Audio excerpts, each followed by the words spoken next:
When Inazuma came out, I was so excited to delve more into the lore of Genshin Impact. As someone who plays this game because of the story, I was met with disappointment.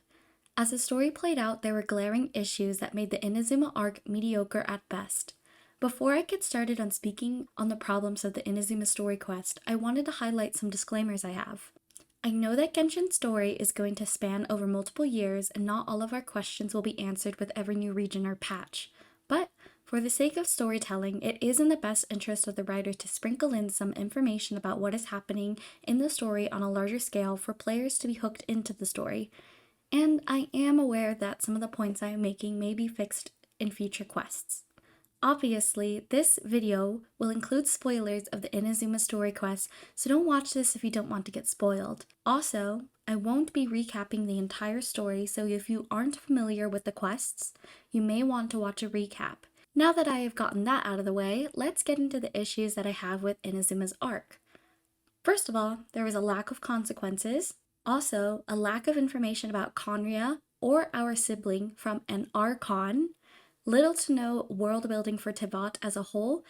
Also, A's redemption arc was poorly written. With this rewrite, I am going to address all of these points and add plot lines to satisfy my grievances with the story. Now, let's fix these issues and rewrite the Inazuma story quest. Hearing about how the Raiden Shogun was confiscating Inazuman's visions was such an incredibly interesting plot point that fell flat because there were no consequences. I have used this analogy before and I apologize for it being polarizing and controversial, but I will use it again because I think it is a good real-world example. Imagine if the US government decided to confiscate everyone's guns. Then a revolution happened, and then the government was like, just kidding, you can have it back. And then nothing afterwards happened. You and I both know that gun holders would not stand for this. Best case scenario, they would call for the removal of leaders, and worst case scenario, there would be a coup to overthrow the government. If the government can take away your right to bear arms, who is to say that they will take away one of your other freedoms? On top of confiscating guns, imagine if the US government declared that no one could leave or enter the country, causing the economy to crumble and lower the quality of living for its citizens. This authoritarian decision would not be tolerated by the people, and once again, at best, there would be a call for the removal of leaders or a full-blown revolution to stop the tyranny. Relating this to Inazuma, A's true motivations to get rid of visions and isolate Inazuma is a little bit murky and is a point that I will address later, but let's discuss the aftermath of the Vision Hunt Decree and the Sakuko Decree. I find it really hard to believe that the people of Inazuma would stand down and let the Raiden do whatever she wills just because she is a god. This god can take away your rights with no one in her way to stop her. None of the other gods we have met have directly had a decision on the rights of their people, so why is the Raiden the only one who gets a free pass to do it? It's not like Inazuma was always an isolationist nation or confiscated visions, so you can't say that they were brainwashed to believe what was happening was right. No matter how you look at it, A is a tyrant and the people should rebel against their dictator. There being little to no consequences for A's tyranny is just plain bad writing. To fix this, the revolution should never have ended. A may have lifted the Vision Hunt and Sakuko decree, but that doesn't mean she is free from any wrongdoing. This is my idea of how this should have played out. Everything from the first act of the Inazuma story quest is the same, except that the people of Inazuma are angry at their god and everyone wants answers for her authoritarian rule. The people are demanding that she is ousted from her position. This rewrite starts in the second act of the Inazuma story quest, where the traveler confronts A in the plain of Euthymia for the second time. When the traveler meets with A, the conversation goes wildly different from what is canon in the story. With the coup underway, the traveler tries to convince A that she needs to step down peacefully as an Archon because she is unfit for rule, as she let herself be manipulated by the Fatui and cause harm to her people. Her pursuit for eternity is killing her nation, not preserving it. A refuses to listen to the traveler and insists that we know nothing of eternity and goes outside her palace and sees people calling for her removal. In anger, A pulls out her sword and threatens anyone who dares to interfere with the eternity of Inazuma. The citizens of Inazuma tell A of all their troubles ever since she implemented her decrees. After listening to their cries, A tells them that her decisions were made with their best interests in mind, and that if anyone crosses her path of eternity, they will be killed. Kazuha steps out from the crowd and tells her that her definition of eternity does not align with human nature. Her definition of eternity is rigid and impossible to achieve. He points out that even with her best efforts, she has failed to preserve eternity in Inazuma. The Inazuma she once knew is no longer, and everything has changed. His last words to her are, "Innovation is the key to eternity, not stagnation." Everyone can feel the shift in the air. A puts down her sword and takes in all the information she has been given. She concedes and says, "I understand." What she says next changes everything. She reveals that she is not the Archon that people believe her to be, and that she is the twin sister of Makoto, the real Archon. When Makoto died, A took her place and didn't let the people know about her death so that she would not incite panic during a time of war. To preserve her idea of eternity, she created the Raiden Shogun, who has been ruling over Inazuma instead of her. Next, she hints that she wanted to keep Inazuma the same because she wanted to avoid another calamity. However, she doesn't elaborate on what she has revealed. A admits that her actions came out of a place of fear of losing everything that she had left, but it was wrong. Her last words to her people are, "I am not a ruler. I am not a god. I am a soldier, and it is time that I lay down my sword." She leaves Inazumans, commoner and elite alike, stumped on what to do next. The camera pans to the Raiden Shogun, the puppet, looking angry and slipping away into the night. A silhouette that looks like Scaramouche follows after her. A, stepping down, aligns with the rest of the Archon story quests and establishes a coherent theme as we travel across Teyvat. Venti was never involved with his people and let them do as they wished. Zhongli faked his death to relinquish himself of his duties. It makes sense that Inazuma's Archon would step down in some way to hint that we are entering a time where Archons don't matter.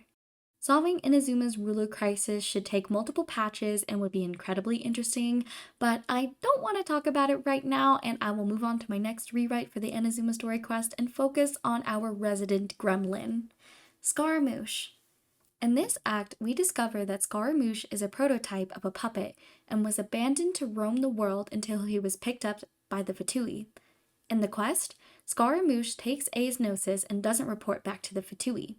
In the event Labyrinth Warriors, we discover that Child is looking for the Valadier, but to no avail. After we learned this information, I thought that Scaramouche would come back and play a huge part in the next act of the story quest, but that didn't happen and it was disappointing. So here is what I propose what should have happened. Also, I am aware that Hoyoverse might have bigger and better plans for the demon that might be better than what I have in mind, but shut up, this is my video. Anyway, here is another rewrite that I propose.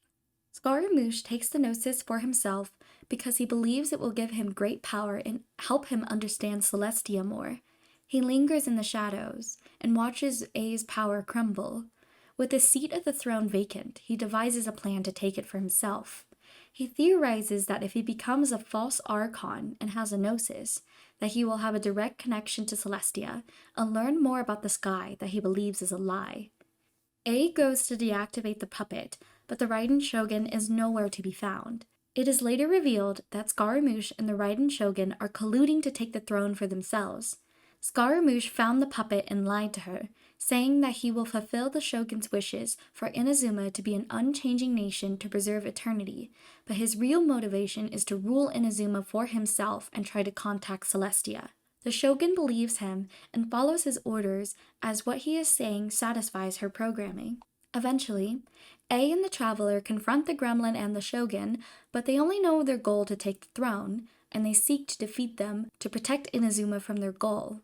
We only fight the Raiden Shogun as Scaramouche is a fucking pussy and watches from the sidelines as he makes the Shogun do his bidding.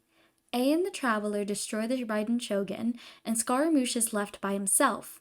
He does an evil monologue and reveals his true plan to become a false Archon and have a direct connection to Celestia.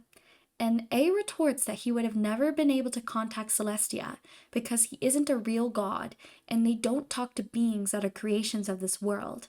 Scaramouche is shaken by this news and says that she is lying and narrowly escapes after A tries to capture him.